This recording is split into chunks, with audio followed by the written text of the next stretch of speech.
welcome back to Jeff's Giant Growing Journal. Hopefully you can hear me over that fan over there.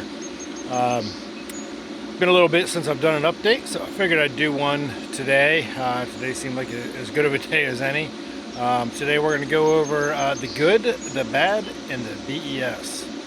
And so first we're going to go with the bad, and then we're going to go over the BES, and last we're going to end up with the good. So hang on here, and let me get you flipped around, and I'll show you what is bad. Okay, so what you're looking at here is my water system. Move this gallon of water out of the way here. That is my pump. That is a shallow well pump. And what is bad is no longer bad. That right there. I've got it here in my hand. The bad one. That blew apart while I was at work. And there's 60 pounds of pressure in water that goes into my pole barn into a pressure tank. It gets pumped out of these tanks here. I've got 10 of these IBC totes lined up, plumbed together. It sucks the water up out of there, through there, and into my pressure tank there, and then back out over there to my patches. That nut blew apart. This section of pipe came out of the pump and ended up somewhere over in there. Those are my jack-o'-lanterns. So that blew apart, and then I am sure blew probably 700 or 800 gallons out of that hole right there, all over the place. Emptied my tanks. I did not realize that that had happened. That actually happened yesterday. I refilled my tanks, figured, we're gonna be okay. It's gonna be what it's gonna be. Let everything go. Well, come home today and realized that my pump is still turned off. So while I put some water in my tanks, I don't know if you can see it there, I had water, but I did not turn the pump back on. If I had turned the pump back on yesterday, I would have realized that that was missing, and would have been able to solve this problem a little bit faster. But I did not, so I got that piece put on there, and it is currently drying. I got another hour or so for that to dry before I can pressurize it. So that's the bad. Let's go on to the BES. So for those of you that don't know, BES stands for Blossom End Split.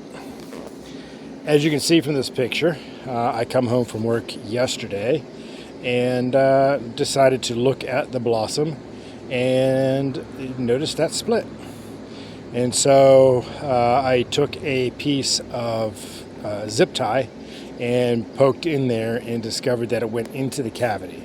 So because it went into the cavity, the fruit's done. I cut the fruit open, so the fruit has actually been open, laying like this since yesterday. And I cut it open. I got to get it cut up and taken out of the patch a little bit later on today. But thankfully, I did not cut my main off of this plant. And out here, amongst my sunburned leaves, I do have a female. I got to figure out where it is at. It is right here. Hopefully, in about 5 days, she will open up, and that will be my new pollination. And then hopefully we'll get some good plant growth between now and then as well, and get some more of this filled in. But yeah, it sucks. I'm not gonna lie. It's not what I was hoping for. My best guess is that fruit measured about 500 pounds. It was day 32 that it had split open. It was doing, I believe, 36 pounds a day. And I know it wasn't that much. It was less than that. I'm sorry. It was 32 pounds a day, I believe. And, but it was 444 pounds on day 30. So It should have been at least taping 500 pound, but yeah, it is what it is. It sucks. It really does. Just hoping to have an old fruit, obviously a big fruit for a way off, but the old fruit's not going to happen. The big fruit is yet to be determined. Let's get on to the good. So here we are at the end of my 150 patch. I got to do some vine training. That one there will actually get turned around and brought across here. That one there will get trained to go across, as will this one here and this one here. And they're long enough now. I actually had them trained over there, but they straightened up. I did not have bamboo stakes in. So they will get trained over there and get buried. And you can see underneath of that chair is a squash growing. That is a 2030 Tobec by self. And I forget how old it is. It's not 20 days old. I have not measured it yet. So, but yeah, the 150 patch is pretty well filled in. Once I get everything set up, I'll do a separate video just on the 150 and to show everything with it. On to inside the greenhouse.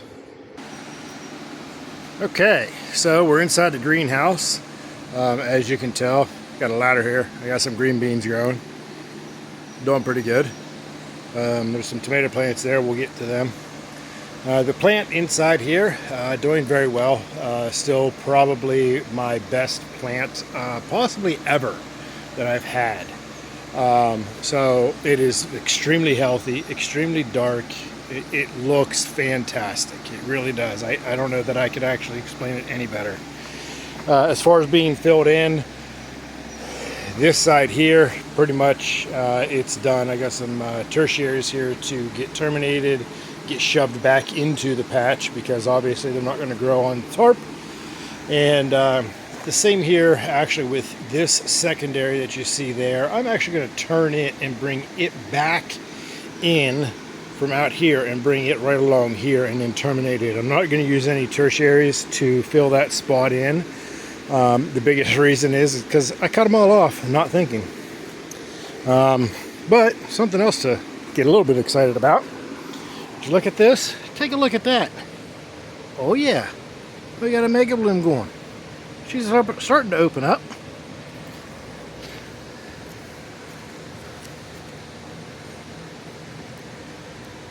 I don't know how big it's going to be.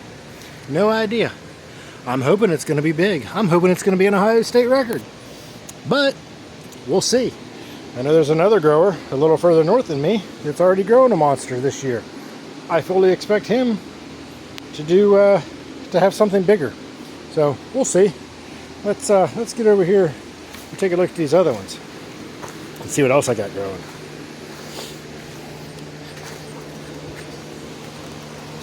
I need some stakes, obviously. The plant is laying down. I have yet to get a mega bloom. There are some blooms here. None of them are mega blooms yet. I have not seen one. I will get in here and get these staked up maybe tomorrow. Doubtful it'll be today, but I got to get them in here, get them staked up, go over them, check and see if there's any mega blooms in there, and see what I can do by getting those pollinated if there is something there. But what else do I have growing? I got a little pepper. I got one pepper right now. There's quite a few other blooms. If you guys know anything about peppers and growing the super hots, this is a scorpion. And the fact that I lost a whole lot of leaves, and I don't know exactly why. It's very light in color. I have given it some fertilizer, but I don't know what's going on with it. But I keep giving it a little bit of water, a little bit of fertilizer. But I do have one pepper, and I'm excited about that. So we'll see what happens. But one pepper is better than none. So something else I wanted to talk to you guys about. Let me get you flipped back around here. Okay, so something else I want to talk to you guys about is my fertilizer regimen. What all am I getting? What all am I feeding? I feed the same thing every day. I inject it through my watering system and it goes on to the plants through it. I mix up a concentrated solution, and I use a product from Plant Marvel that is 9-15-30, and I mix quite a bit of that. That's probably the most that I use. I use that. I use a couple of different biologicals. I use from Kelp for Less. Kelp for Less has helped me out this year quite a bit, and I use several products from them. They're 5-2 humic kelp blend. I believe it's humic kelp. It could be kelp and humic. 5 parts of kelp, 5 parts of kelp, 2 parts of humic, and it's a water soluble, and it does dissolve pretty well. I use that. I also use their amino acids, and I love both of those products. And I also use their yucca extract. If you don't know what yucca extract is and what it's used for, it helps to, it's a wetting agent basically. So it helps to get your water and your fertilizer more even across your patch, across the soil. And especially useful if you have a greenhouse that you have not watered for a while, meaning like over the winter. They can actually get hydrophobic, meaning they will not accept water. And the best way to do that is to use a wetting agent. So I add that in every now and then. That's not an everyday thing, but I do add it in every now and then. A couple other products that I use is an inoculant powder. It is basically a mycorrhiza powder. I believe it's got some azos in it as well.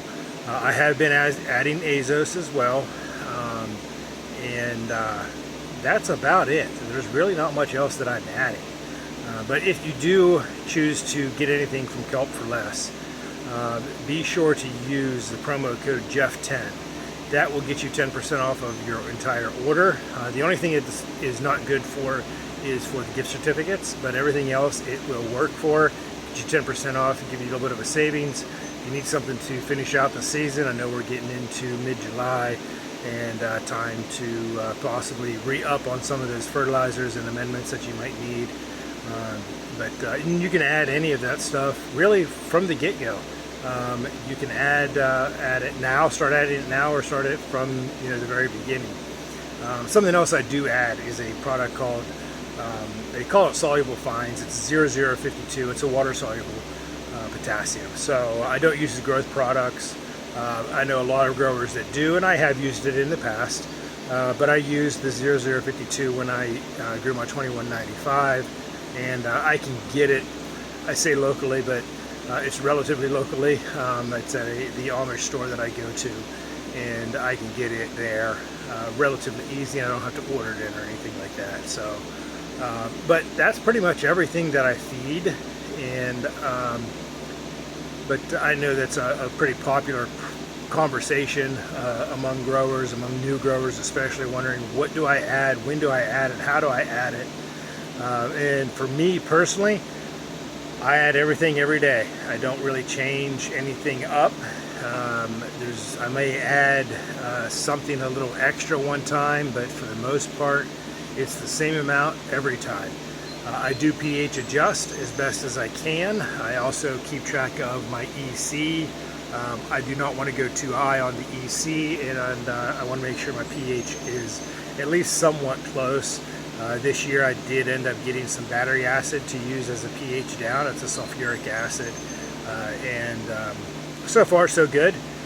Sometimes I'm not sure what I'm doing with it and how it's going about, but I continue to use it, and I'll continue to use it because it's the cheapest pH down that I can get. So that's what I go with. If you have any questions, comments, feel free to comment below, and I'll do my best to give you an answer. But if not, that's great. I hope you guys learned something today. Good luck this year. I hope you guys grow monsters and don't end up with any BES, and I'll see you guys at the scales. Good luck and God bless.